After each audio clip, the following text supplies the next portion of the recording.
Smite, high-res's golden child. While they have a few other games, Smite seems to be the one they care about the most, so they decided to create a spin-off of it which released in the December of last year, Divine Knockout, or DKO. It was essentially a simplified and more fast-paced version of Smite, ditching most of the MOBA aspects in favor of being a platform fighter, but three-dimensional as opposed to the typical 2D you see in the genre. When it released, I played it a ton, and despite its many flaws, I still had a lot of fun with it, and I, and many others, had high hopes for the future.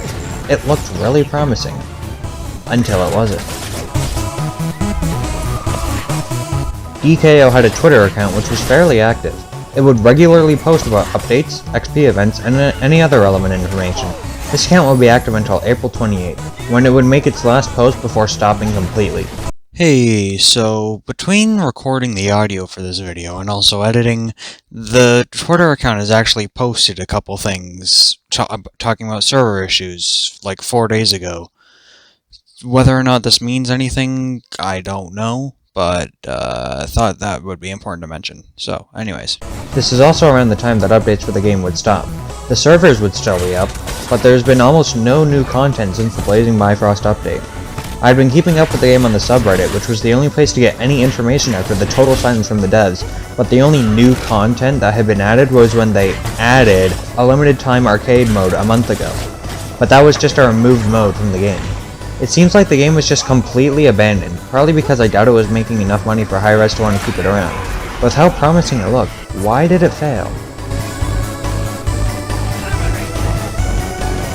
When it released, it was $30 on Steam, and PlayStation Plus users were able to get it for free for the month. It eventually dropped down to only $12 on Steam, and presumably on console as well. There were still ways to get it for free though, mainly with Twitch keys. This is because the game was technically in early access, essentially being a beta. The plan was always to go free to play eventually, which they ended up doing around 2 months ago. They of course didn't tell anyone about that though, since the Twitter account was still silent. The biggest issue that I feel with this though is that despite being a paid-for game, it was still built like a free-to-play game. There were still skins and other cosmetics that you had to pay for with currency, and the only way to get that currency was to pay for it. Obviously, cosmetics aren't required to play and didn't give any sort of advantage, but it's still a bit odd to implement a shop when the game is still unreleased in a sense. As it stands now, they pretty much just took people's money and bounced. When the game released, there were 10 gods that you could play, and in my opinion, it should have stayed that way until a full release. Balance was awful at the beginning, with 2 characters being absurdly broken while a few others just fell behind. Of course, this isn't the problem. Balance changes always can, and they did occur. The issue came with the releases of new gods. When Zeus released, he was honestly fine. Not too overpowered, not too underpowered.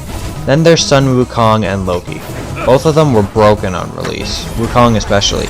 Now again, this wouldn't be a problem because balance patches exist. However, with how small the team likely was, they now had to balance 13 characters as opposed to 10, 3 of which they also had to spend time creating and implementing into the game, while still making sure that the game modes weren't miserable and any bugs that came up were patched. I personally feel like they just jumped the gun too early, and they should have made sure the game was in a polished and somewhat balanced state with just the original 10 characters, and then when they went free to play, then they could start adding new gods.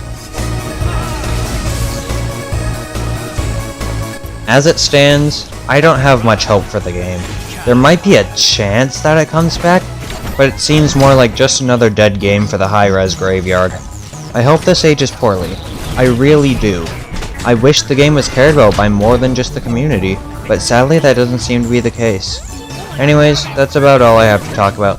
Just a little send-off to a game that I had high hopes for. Bye.